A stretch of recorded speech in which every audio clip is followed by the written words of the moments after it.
Hello everyone, welcome back to my channel. I hope you always stay healthy, and thanks for watching this channel. Today we will talk about Huntington Ingalls successfully completes builder's trials for U.S. Navy's newest destroyer. Huntington Ingalls Industries, America's largest military shipbuilding company, and a provider of manufacturing, announced it successfully completed builder's trials for U.S. Navy's newest destroyer.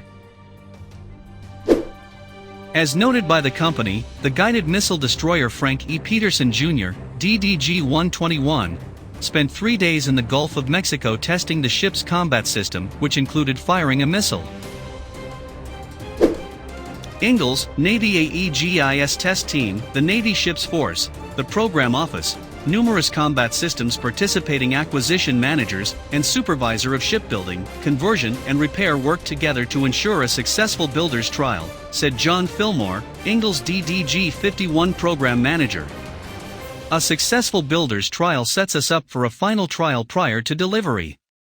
We are proud of the work our shipbuilders have accomplished so far, and look forward to finishing strong. DDG-121 is named for Frank E. Petersen Jr., who was the U.S. Marine Corps' first African-American aviator and general officer. After entering the Naval Aviation Cadet Program in 1950, Petersen would go on to fly more than 350 combat missions during the Korean and Vietnam Wars,